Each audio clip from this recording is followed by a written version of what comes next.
And speaking of the GPU, there it is right there. Good God, I can't even talk today. I'm so sorry. I'm gonna get the tech specs out of the way to see if this is even worth it.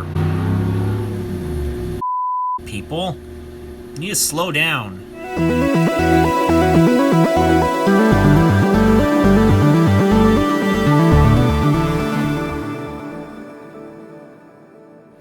Good day, folks. Jordan here.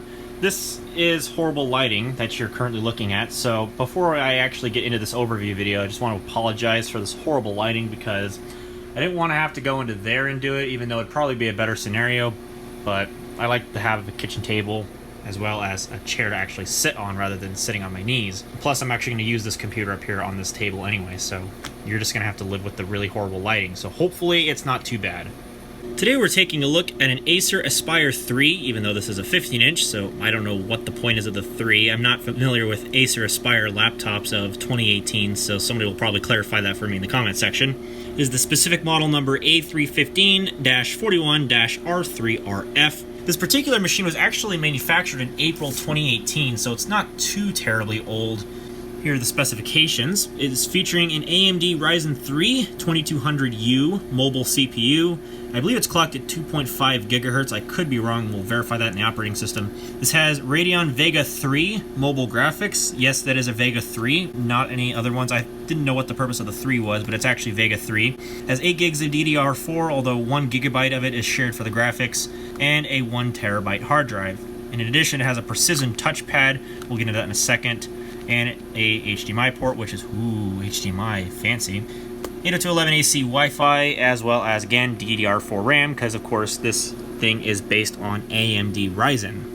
The port selection is very slim, so I'll go over it real quickly. This is equipped with a Kensington lock there, Gigabit Ethernet, HDMI 2.0 port, USB 3 port, Type A, of course, and an SD card slot.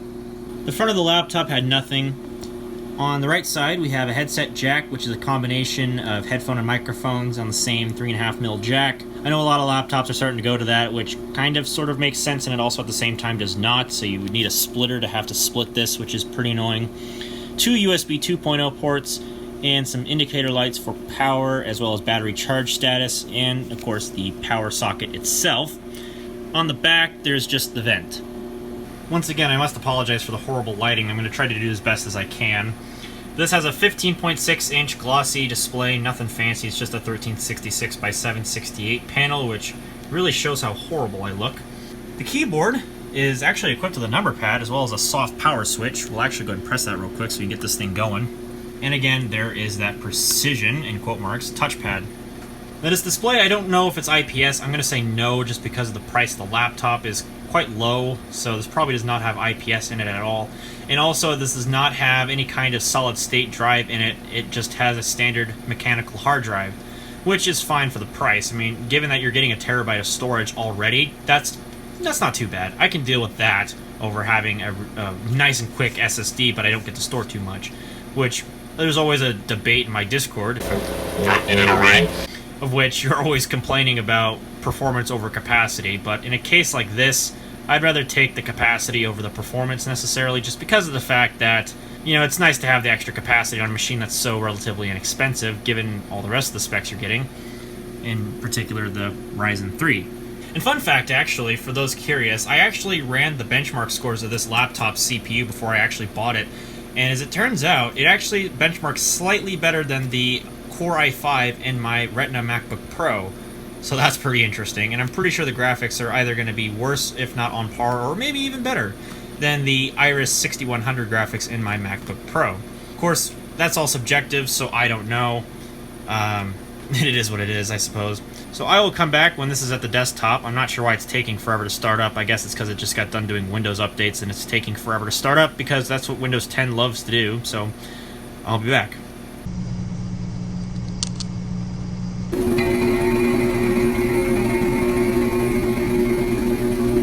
Wait, this isn't about the MacBook Pro. For a really quick and not very scientific size comparison between the Acer Aspire 3 and my 2015 Retina MacBook Pro, even with a hard shell on it, you can see that, well, there's just no size comparison. The Acer is quite large in comparison to my 13-inch MacBook Pro. I mean, the extra screen size is nice, but you're not really getting that much benefit out of it comparative to the Retina display in this case on the MacBook Pro. But it is still a pretty comfortable laptop to have in your lap. It's not very heavy at all, even given the integrated battery, which is a 2-cell battery, by the way. I was really surprised to hear that. It's that small, but I suppose most of the time you're going to have this machine plugged in anyway, so it really wouldn't make that much of a difference. But where this thing really shines, though, and I'll get into it in a little bit, is the keyboard. It's quiet, but it's actually surprisingly solid to type on. I'm actually really surprised at how nice this types. I tried the store model that was based on an AMD A9, and you know, the keyboard on that thing was pretty solid, and it was obviously a lower-end model than this low-end model, which ironically was being sold for more money than the Ryzen 3 model, which is pretty interesting to find out. Don't know why that was, but anyway. And this thing just types a lot better than that one, of course, given that price difference. Well, actually model difference, not necessarily the price difference. But the touchpad is actually not nearly as nice, although I suppose it's probably more precise, but it's a lot gummier to click. So I'm not sure if that's just a byproduct of this particular unit or what. I'm not entirely sure. But at least I'm glad to say the keyboard types really nice. What do I think about Memory Clean 2? How about you ask me later, because I don't care. That's just a little survey thing for my memory monitor app on my MacBook Pro. And I'm not buying the newer version because there's no point. Because it'll still work under macOS Mojave. I've tried it. Hi, we have prepared a collection of useful software for your computer. What even in the world is this? Yes, this machine is filled to the brim with bloatware from Acer, as you would expect for a machine that you buy on the store floor. Not in addition to the fact that Microsoft installs a bunch of on here just because it's Windows 10, but at least you get some nice, useful add-ons. Like, for example, you get Power Director, and you also get Photo Director. I'm not sure if these are actually UWP apps. I should probably check that. I suppose they are, because Cyberlink's starting to slowly transition from standard apps over to the Microsoft Store, which makes sense because a lot of things are moving to that route. Apparently there's also a remote desktop. I'm not sure why that's there. I got Translator. There's that Acer collection that just notified us not too long ago. Acer product registration, which I need to do that because I need to register this for its warranty, because this is a brand new computer after all, so why not? There's a couple of games on here. We got Simple Mahjong, Simple Solitaire, and Spades. Stage Light was one of the pre-installed ones. I'm not sure what this does. I guess we'll find out. Nope, I guess it's another UWP app that apparently has to install. I don't know why. It also came preloaded with Evernote, Wild Tangent, which I'm going to uninstall because I don't care about Wild Tangent, Netflix, Amazon, eBay, Booking.com, Dashlane, and it also shipped with Photoshop Elements 2018 out of the box, which is a very nice touch. I mean, granted, I don't know how often I'll ever use that, but hey, it's nice that they have that included on a laptop that's under $300. I mean, hey, you can't complain. And I believe there's also a trial of some flavor of Microsoft Office 2016 on here. It's got all the programs you would ever want. So you get Publisher, PowerPoint, Outlook, Word, Excel, Access, all the typical Microsoft Office products that you would ever expect to see. So not too shabby. I mean, Acer did a pretty decent job with the software load on this. If you cancel, you'll not be able to use Stage Light. Well, I guess I'll come back when this finishes, because I have no idea what this program is. Huh. I will have to check this out off video, because I have no idea what this is, and I don't feel like creating an account for something that I'm probably never going to use, so I will come back to that later. I suppose that Power Director is probably still downloading, which makes sense, because of course it's going to be still downloading. It's a pretty big application. Let's see, all the Microsoft crap that's still on here. I gotta uninstall it because I'm never going to use it. I think that's really all there is. I haven't really put too much on this computer ever since I got it. It did ship with Windows 10 1709, but I upgraded it to 1803. I've yet to try playing some games. I installed Steam, and I'm going to try BeamNG Drive because I figured I'd run this thing through its paces. I want to see what the Vega 3 graphics as well as the CPU are capable of. Which, by the way, in case anybody's really wondering, I believe this is a dual-core Ryzen, which is pretty interesting to see. I didn't think that there would actually be a dual-core Ryzen. I thought they were all quad-core at a minimum, but I guess this is... Oh, there's Power Director. What version is it? 14! I don't know what the latest version is. Yeah, Power Director 16. So even though this is a more modern machine, they still bundle it with some really old version of Power Director, but it is what it is. Anywho, This is a dual-core hyper-threaded CPU, so technically it has 4 cores, but it's really a dual-core, which I guess really kind of makes sense given that this is a laptop CPU with mobile graphics, so I guess you can't really be too hard on it. But, yeah. And apparently this memory is running at 1333 megahertz, even though this is DDR4. I don't believe that this is correct, because Windows 10 never knows how to properly recognize the hardware of your computer. But apparently it also has 2 sticks of 4 gigs of DDR4, which is pretty interesting, I suppose. I know they made DDR4 sticks that low, but I thought they would have just used 1 stick of 8 gigs of DDR4. That's pretty interesting. There you can see it's reserving 1 gig of the video, or 1 gig of the RAM for the video memory, my bad. I cannot speak today. And speaking of the GPU, there it is right there. Good God, I can't even talk today. I'm so sorry. We got Radeon Vega 3 graphics, and it also apparently has dedicated sections for video encoding. I think that's Windows 10 though. That's nothing new. As you can see, 1 gig of dedicated GPU memory. This should have DirectX 12 support. Yes, it does. Full DirectX 12 support, because this is a brand new laptop with a brand new GPU in it. So, of course, that only makes sense. I suppose we'll go ahead and we'll hop into the full feature editor of PowerDirector 14. I don't feel like participating, because I'm probably never going to use it. And I'm probably never going to really video edit on this laptop, because, of course. Fine. No, I don't want to guess what. Shut up. Sorry for the camera angle. I don't actually have a tripod for my phone anymore, but I suppose we'll try an impromptu little keyboard typing test thingamajig, even though the air conditioner's on, so hopefully you might be able to actually hear the key switches in the keyboard. But by no means is it a really loud keyboard, so I don't doubt the microphone in this thing, or even your hearing if you can't hear it, so...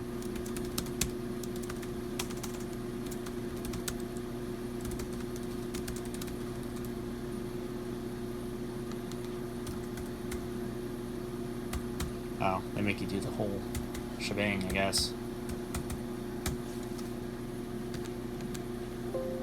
I did put my birth... Oh, whoops. That wasn't really that smart now, wasn't it? You successfully registered your site-ruling product. Yay! I feel so happy.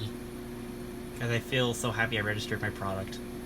Alright, well, this might take a while, because again, this is just a mechanical... Oh, no. Nope, there we go. I remember I tried to launch this program on my old Dell Inspiron 15, which is what I used to use as my main Windows laptop, and it took forever. This thing is definitely a step above in terms of the performance. But I believe if we were to... we'll just take this kite surfing WMV file here, I guess. We'll just put that in here. I don't know why it's not going... There we go. I'm just being dumb. I don't know how to use PowerDirector. What do we got for video producing options? There should be like some kind of graphics acceleration because this has the Radeon graphics in it. So I suppose if I do Windows Media...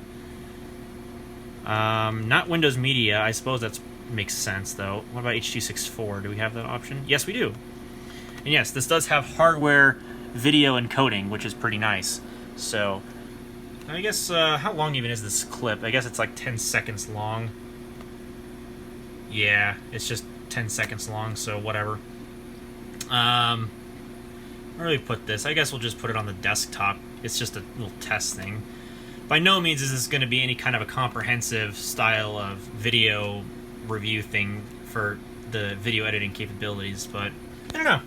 Just on battery power, let's see how long this takes. It's 10 seconds, so... Wow, it gets down to brass tacks and it edits that video. I guess I shouldn't be too surprised because that was only 10 seconds, but it only took 5 seconds. Wow, not bad. So this thing would certainly get down to brass tacks in terms of video editing if you really needed it to, because that hardware video acceleration, it seems like it did a pretty quick job. I do not want to save changes. And yeah, there it is right there. So that's pretty interesting. So I suppose that's all I can really say for now about this laptop, this Acer Aspire 3, which is, of course, my very first Ryzen laptop. I gotta say, so far, first impressions, I'm really liking this machine. It's not too cheap feeling for the price, because obviously I'd expect some compromise. Like, for example, the webcam's pretty well compromised. The display is not as good as it could be. The touchpad, it's a little bit spongy on the clicking side, but it's not unusable. It's not horrible. And it seems to track my finger pretty well. And at least it's got some ports, but not a whole lot. It's by no means any kind of a feature-filled laptop. or a gaming laptop or anything like that. It's just the run-of-the-mill laptop you buy at Staples. So expect a full review coming of this laptop here pretty soon. I'll have a lot more free time on my hands after this week, so then we'll really get down to actually showing off this laptop's performance and everything, including gaming, I suppose, why not? But not just gaming, I suppose video editing would also be something that some people would actually want to see if they were to buy this very exact model from Staples. Of course, I bought this on sale at Staples. That's the only reason why I bought this. They have a sale going on for back to school, at least as far as I know, that's what they're running. And this machine was the cheapest one they had there. It was cheaper than the AMD A9 model, which is pretty hilarious. So they had this on sale, at least at my particular Staples, for $280, which is ridiculously low for an AMD Ryzen-based laptop. And this is why there are so many bloopers in my video. Don't live next to a hospital, folks. That'll happen. Anyway, back to what I was talking about before the semi-truck interrupted me. This was $280, and the AMD A9 model was actually $400, I think. Or it was pretty close to $400. It might not have been exactly at, but it was pretty close to. So this thing was a hell of a deal, and I don't think I did that bad. This also, I was very lucky to find out about this. This actually has a Western Digital hard drive in it, not a Seagate, because normally Acer likes to put in Seagate hard drives in their laptops, but I got lucky, and this one has a Western Digital, so not bad at all. So this machine ought to last at least a few years of regular light to medium usage without any issues. And I also intend on taking this to college with me if it hangs around, which I intend on keeping it around because, of course, this is going to have a warranty, and it's obviously a brand new laptop, and it's Windows 10, and it's an AMD Ryzen, so it should stick around. It'll have its uses for both my friend Chris and I. We'll find some ways to make use of this machine, even if it's just for rendering video in Handbrake and just using it for media streaming, you know, I don't know. But we'll find some uses for this machine. It'll pay for itself within due time, I'm pretty sure. I'm also going to try some emulation on this because I want to test out those Vega graphics. I'm intending on trying not only just the PlayStation 1 emulator, which I know is going to run just fine on a machine like this, but my intentions were to try PlayStation 2, because that seems to struggle on a lot of systems I try it on. So I'm wondering if it's actually going to run any better on this than my workstation, given that this has DDR4 RAM, despite the dual-core CPU. We'll see. Because this that emulator primarily focuses on single-core performance, which that workstation doesn't really have that much of. It mainly shines in its multi-core performance, but this thing would shine in its single-core performance, given that it's a more modern system. And there's a lot more memory throughput, too, comparative to the other machine, which is bottlenecked because even though it has an R9 380 in it, you know, it's a system from 2008, so, you know, what do you expect? So expect some results from the PlayStation 2 emulator in my full review coming, like I said, within the next week or so, because, you know, again, I'll have more free time then. So anyway, that's about it for this video. I will go ahead and wrap it up here, I suppose, because there's not really much else that I can talk about this Acer laptop. So with that having been said, thank you all for watching. Do expect the full review of this coming soon, like I said. And with that, see you all in a later video.